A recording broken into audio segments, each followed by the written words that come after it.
We invite you to stay tuned for the live broadcast of the Wednesday evening Bible study of the Mayfield Drive Baptist Church, located at 271 Mayfield Drive, Smyrna, Tennessee. We will now join the service.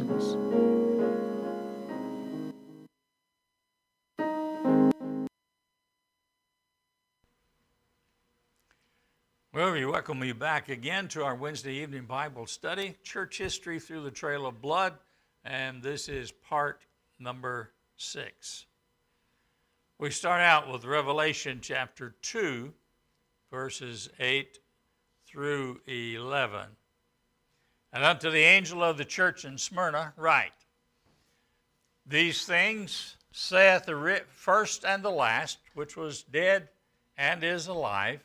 I know thy works, and tribulation, and poverty, but thou art rich. And I know the blasphemy of them which say they are Jews, and are not, but are of the synagogue of Satan. Fear not, fear none of those things which thou shalt suffer. Behold, the devil shall cast some of you into prison, that you may be tried, and ye shall have tribulation 10 days. But be thou faithful unto death, and I will give thee a crown of life. He that hath an ear, let him hear what the Spirit saith unto the churches.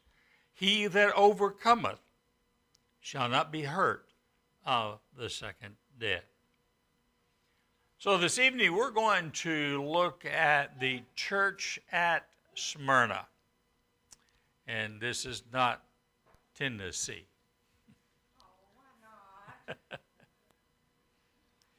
I had someone to tell me for last Wednesday. He said, "You might ought to stress that that wasn't Smyrna, Tennessee." I said, "Okay, we'll do that." All right. So the next church we come to is the church at Smyrna. The church at Smyrna represents the time frame from approximately 100 A.D. to the beginning of the 4th century. During this time, the church underwent intense persecution at the hands of the Roman government. We can see from verse 9 of chapter 2 that this church was in tribulation and extreme poverty. Verse 10 lets us know that they were suffering for their faith. And Jesus tells them that they will be cast into prison and tribulation 10 days.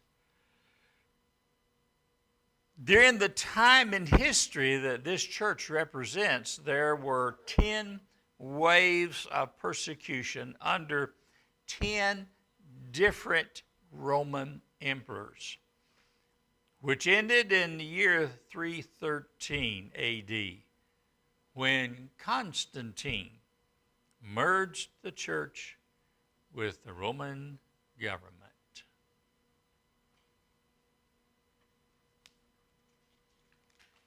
On the next page of your notes, you will see a picture of some of the ruins that are still standing today at the site where the old city of Smyrna was.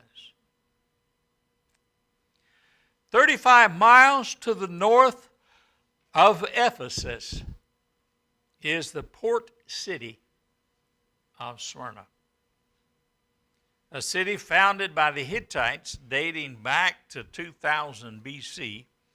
The Greeks, sea peoples, conquered the land about 1100 BC. The city was part of the Ionian League of Greek city-states. The city was completely destroyed in 600 BC by the Lydian king Alyattes II. The city was rebuilt by Alexander and his generals Lysimachus about 300 BC. Took 300 years to get it built back up. The city was conquered then by the Romans. And in 193 BC, a temple was erected to the deity of Rome.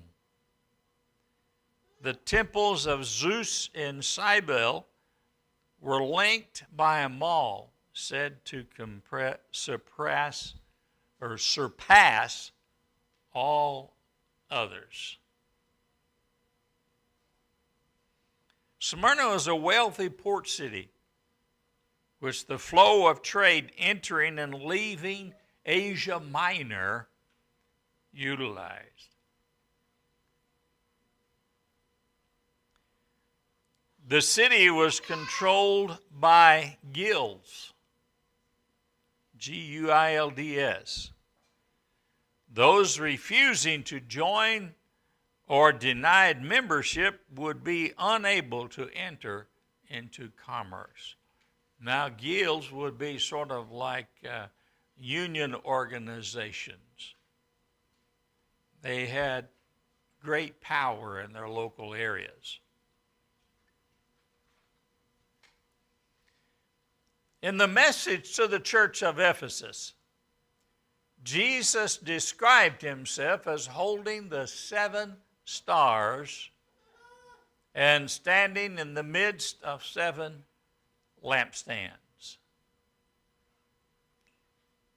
Here, referring back to the first chapter of Revelation, Christ describes his nature and character.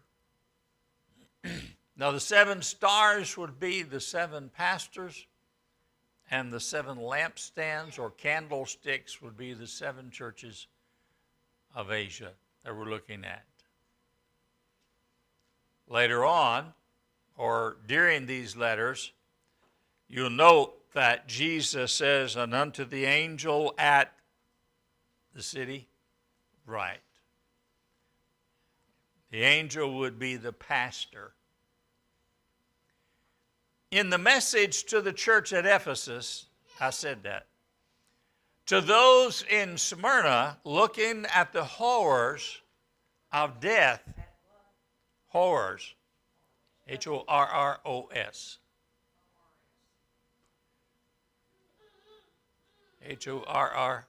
Horrors. Thank you. I did live out of that R, didn't I? A lot of O's, a lot of R's. Yeah, yes it is. That's right. Are the N's or the E's? Jesus promises victory over death. He is alive and not dead. This is the model church of persecution and represents the age of persecution. The church at Smyrna was marked by tribulation.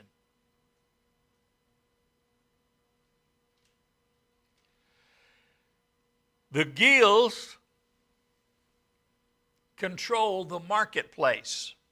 And unless you were willing to participate in the worship of the gods, you could be excluded.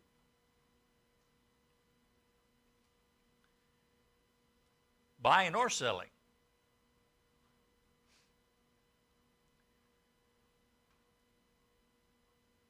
The Christians refused and suffered tribulation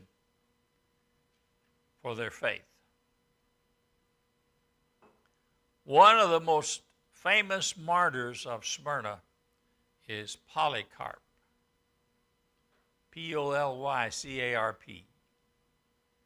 He died in 156 AD.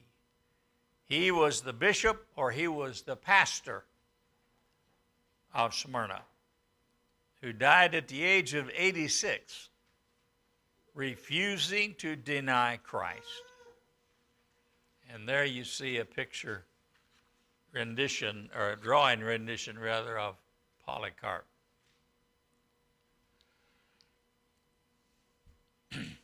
The picture that you're seeing now on your screen and in your notes is that which is depicting the fact that Polycarp died by being burned at the stake.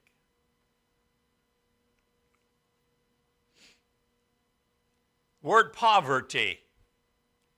The word used does not mean the word used does not just mean poor, but abject poverty. The Greek word, ptera, means beggary, being destitute of riches or abundance. The Christians of Smyrna faced persecution and lost their businesses and possessions because of faith in Christ. The Jews of Smyrna were extremely hostile to the Christians of the city.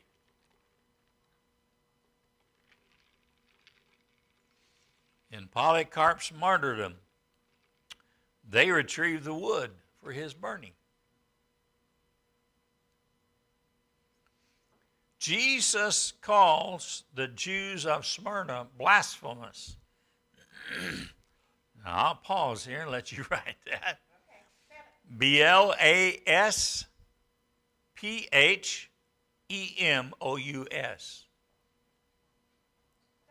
The PH has an F sound. Blasphemous. Not only because of the persecution of the Christians, but also for their ungodly alliance with the pagans of Smyrna. The synagogue of Satan. The synagogue of Smyrna was in league with Greek gods of Smyrna in opposition to the Christians. God allowed Satan to test his church. During this period, the church grew like never before.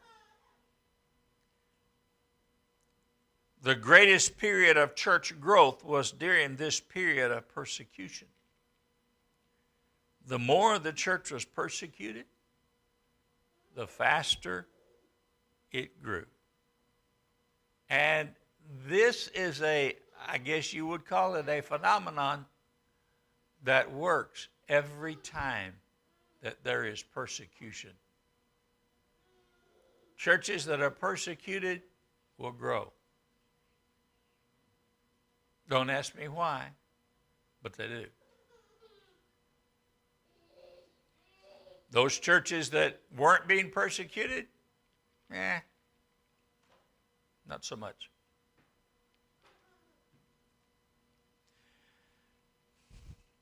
The period of persecution was to last for a specified period.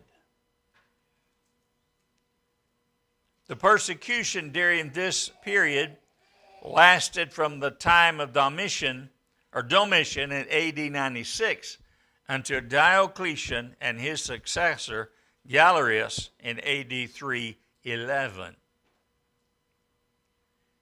That's quite a period of time, almost 200 years.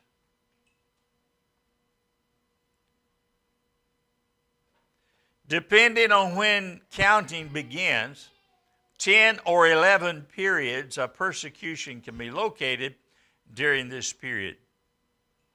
If we start at Domitian, John was on Patmos during Domitian. Then there were 10 periods with Nero as the start. There are 11 periods. Now on the next page, and then coming up on the screen, and I say this barely fits on the screen, are the 11 periods down through the history of persecution. I spent a lot of time this afternoon looking at church histories and ancient histories. And I'll tell you right now, the next part number 7, we're going to be looking at some of those who were martyred. And I have histories of Fox's Book of Martyrs. There is Martyr's Mirror, and so many different ones. And so I'll be pulling from those and giving an overall view, an overview of how the persecution went during these years. Believe it or not, the persecution actually started with Stephen. Stephen was the first. Actually, many historians count Jesus as being the first. But Stephen was actually the first to be killed. And Nero reigned from 54 to 68 A.D. Paul was beheaded, and Peter was crucified. Under Domitian, the 81 to 96, John was exiled. And then, as we'll see next week, we'll see that John survived several attempts to kill him, and he then was exiled to the Isle of Patmos, where he wrote the book of Revelation. He left Patmos and eventually died being an old man. He's the only one of the apostles that died a natural death, or at least died without facing martyrdom. Trajan, Ignatius burned at the stake. We'll look at him. Marcus Aurelius, Justin Martyr killed, AD 161 to 180. Now you notice there's a little bit of reprieve there from 117 to 161. But it didn't last a long time. Then Severus reigned from 193 to 211. You see a few years in there. The next is Maximinus, 235 to 238. And Decius, AD 249 to 251. These were the years of their reign. Valerian, AD 253 to 260. Aurelian, AD 270 to 275.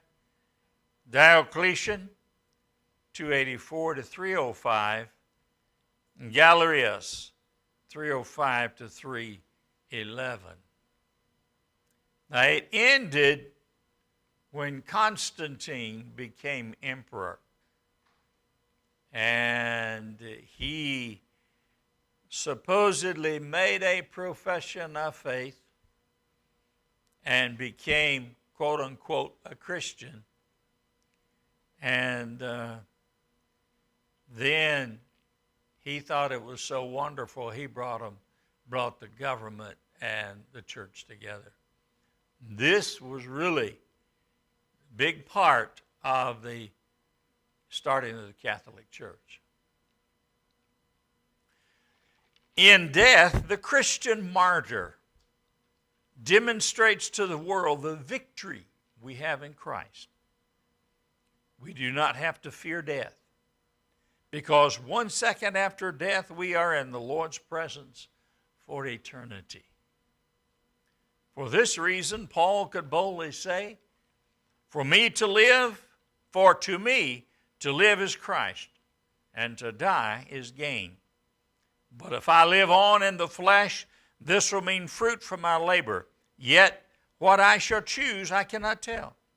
For I am hard pressed between the two, having a desire to depart and be with Christ, which is far better.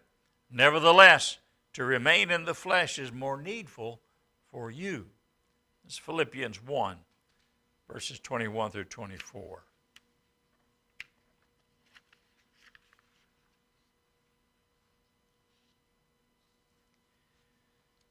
Polycarp.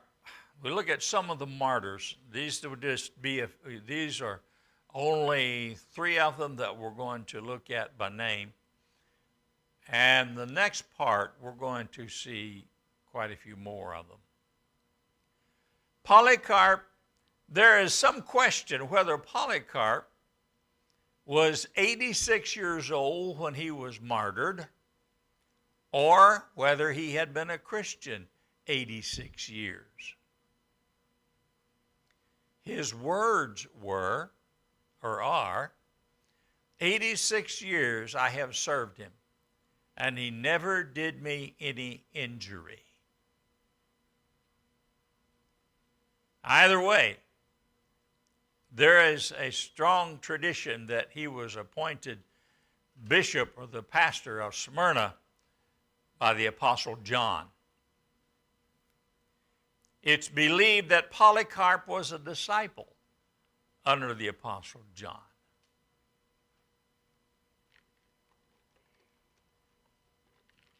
We'll look a little bit more about him in the next part also. Ignatius of Antioch. Ignatius was also a disciple of the Apostle John. He was the pastor of the church at Antioch in Syria when he was taken to Rome and martyred. Now, this is the church from whence Paul and Barnabas and Silas were sent. Same church. Some sources say he was burned at the stake like Polycarp, while others say he was killed by wild beasts in the Roman Colosseum.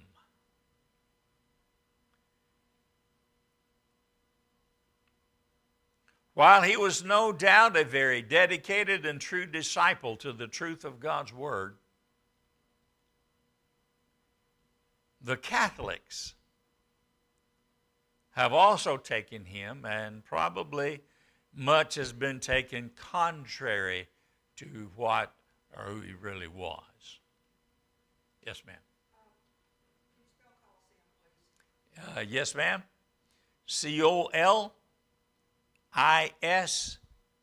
Colisium. And also, there is a Catholic church in Antioch, and it's St. Ignatius. Yeah, I'm not surprised. Yeah. Yes, yeah, you're right.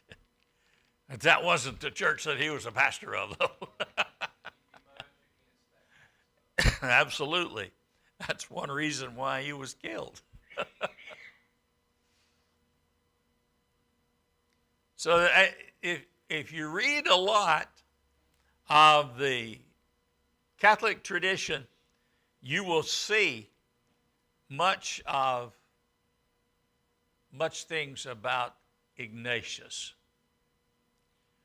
And they call him Saint Ignatius. But yeah, he was a saint, all right, but not like they were calling him.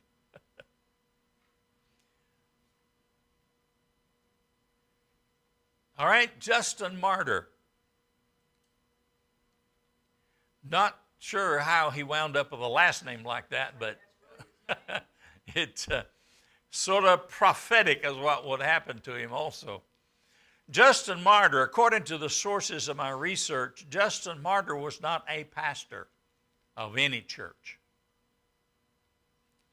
He was born of pagan parents in a Jewish environment. He was supposedly saved near Ephesus. He was an apologist, a defender of the truth. You've heard the word apologetics. All right, that is the how would I describe it? That would be the actual defending religion, I guess you would say, the actual act of the defense of religion. So an apologist is one who will defend something. But Also look at them as being debaters. They were debaters. there could be, yes. Yes. We don't look on people today as being apologists, but many pastors are. And many of God's people are, if we get right down to it. Any time that you would, quote unquote, defend the faith, you would be an apologist. Okay, you would be a defender of the faith.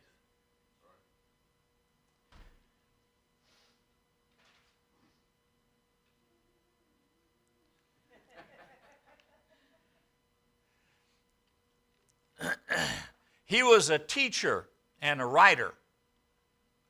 He founded a school in Rome to teach Christianity.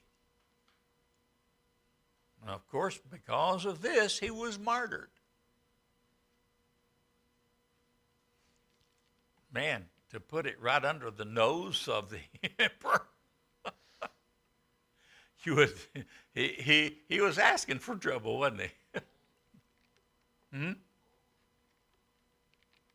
Yes, he was bold. I'm sure he didn't think about that when he went there. Because as you can tell where he was born, he was not a native of Rome. But he moved there willingly and started a school. And in the process, we'll see more about this next week. In the process, he became a great defender of Christianity, and of course that threw a spotlight on him. Roman persecution. Using the best methods possible. The best evidence indicates at least 6 million Christians were martyred over 250 years. At most, 18 million martyrs over 250 years. And at mid-range, about 12 million martyrs from AD 64 to 313, over 250 years. What's the reason for the humongous range? Just inaccurate numbers? Basically inaccurate records. Lack of accurate records? Or a lack of accurate records, yes. If you read very much of history, in particular church history, you'll find that a lot of historians will cite older writers. Some will even go back and look at Josephus. And Josephus, for the most part, was a reliable source of information, especially concerning some of the Roman Empire and Judea, and in that period of time. But the honest historian, and many of them do, will say, we're not sure, but this is what is believed to be so. One historian I was reading after this afternoon, he took this tack. He said, so-and-so says that this is the way it is, but it's unable to be verified. And so, because it can't be verified, he wouldn't put it down as a fact.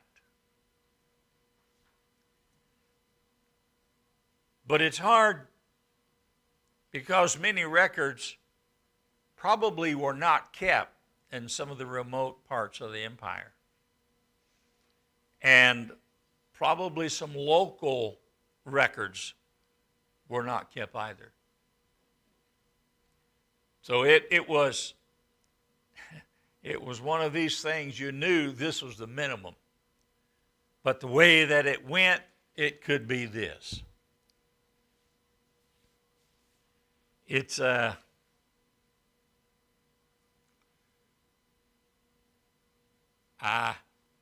matter of best guesstimate, I guess. Yes. So what you're saying is It was not an exact science, no. No. There were many prominent ones, like these three that I've named, but then there are hundreds of others that were prominent in the different years during different periods of this persecution. And there were times when whole towns and villages would be wiped out completely because the majority professed to be Christian.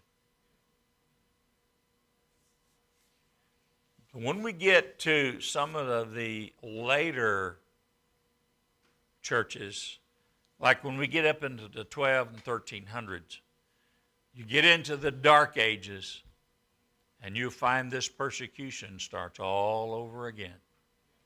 However, it's the Catholic Church that is behind the persecution then. What we're looking at this period is through the Roman Empire and the Jews that were dead set against Christianity.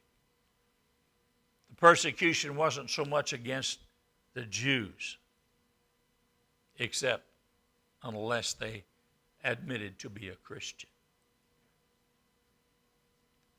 Names are not always given, but the above, I'm referring back to these figures I just gave you, tells us that God's people suffered much during this time period.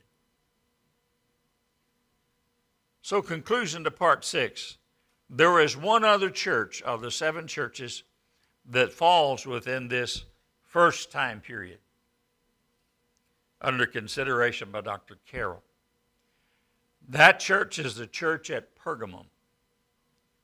You remember I said last week, sometimes you'll see that as Pergamus.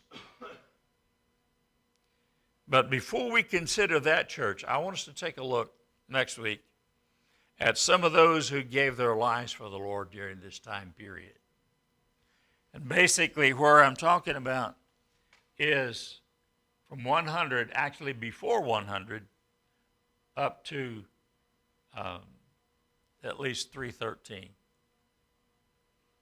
And you'll find that so many, we see all the red dots here, so many were already being persecuted, even in France, even in England.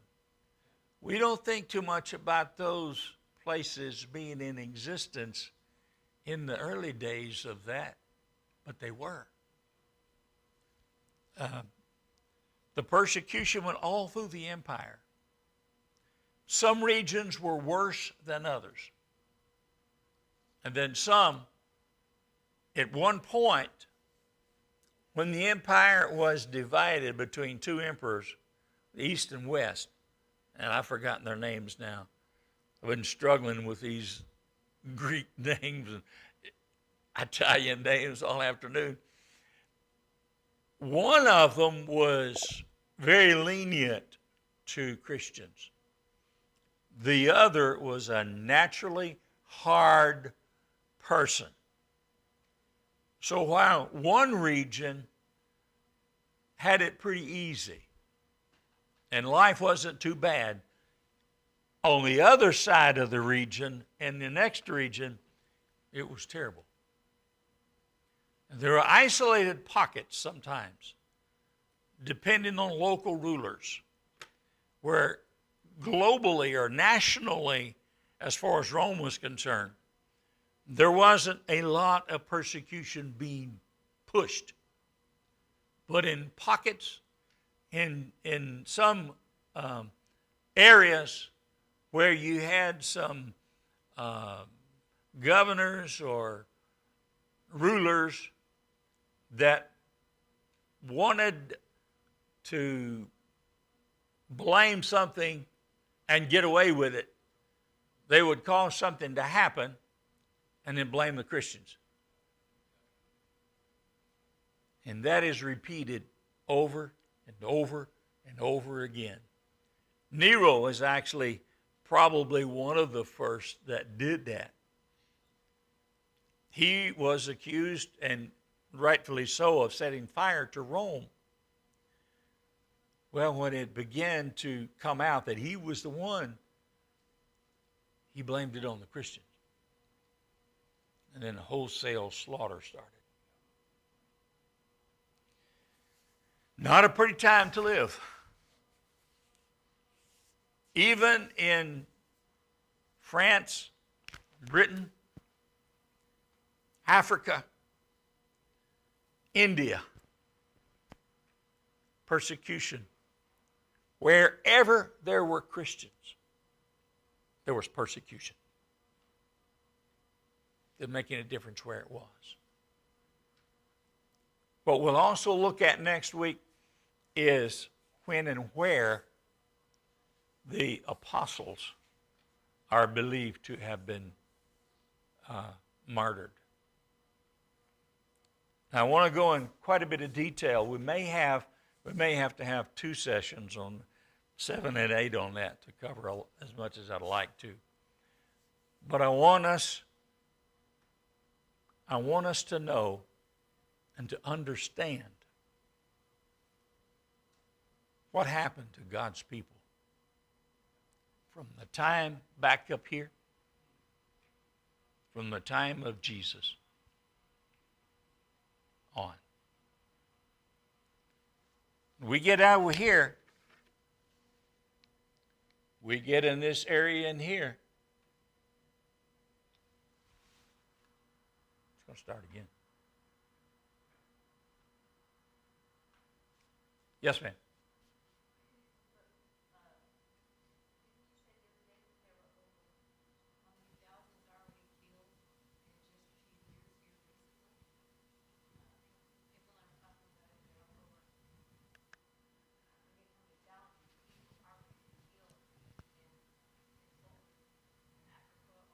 Middle East and Africa, yes, there's a lot. There's thousands Yes. that have already been killed for the name of Christ. In India. India. Yep. India also. Some parts of Africa, Nigeria being one now. Used to, you didn't hear too much about Nigeria being persecuting Christians. Last 6 years, it's gotten really bad. Yes, it has. With Boko Haram, it's gotten really bad. And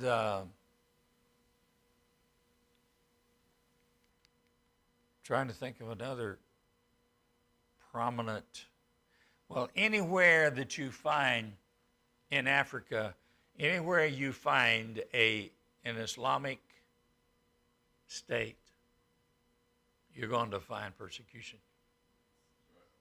That would take in Somalia. Yes. Yes. I'm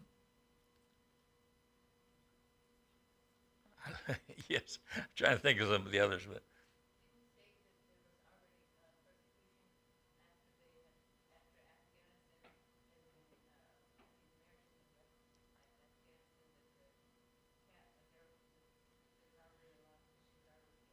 yes. Yes. And when the United States military pulls out completely of Afghanistan, the Taliban will take back over again. And the Taliban, huh? And Iraq, yes. And those are Muslim countries. And we know what happens when Muslims meet Christians. Yes, brother.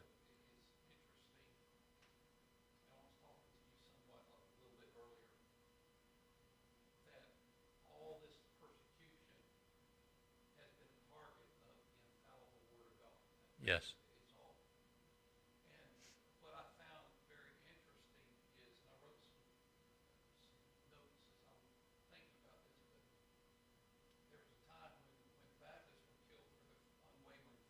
Mm-hmm.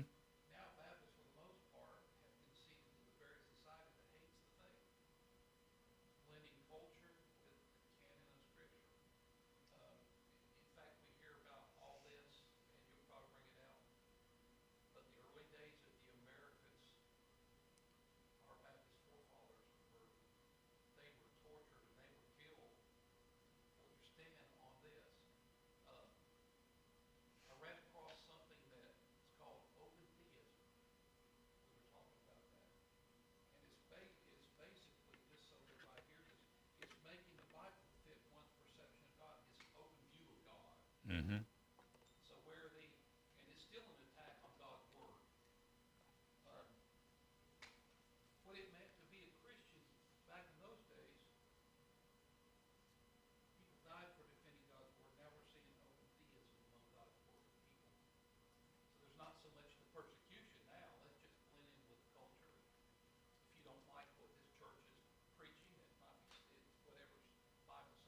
Right.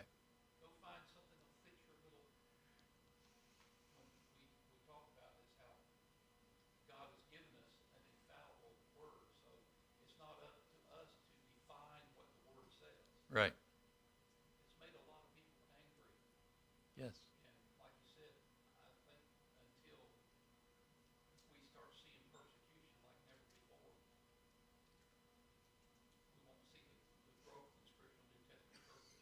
Right. That's right.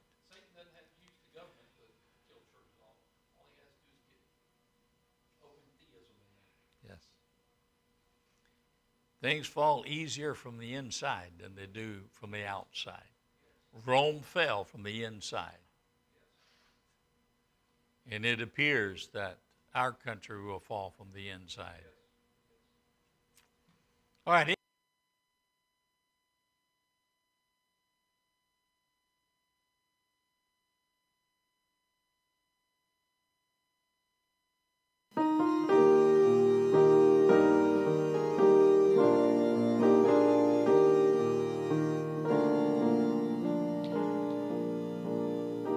You've been listening to the live broadcast of the Wednesday evening Bible study of the Mayfield Drive Baptist Church in Smyrna, Tennessee.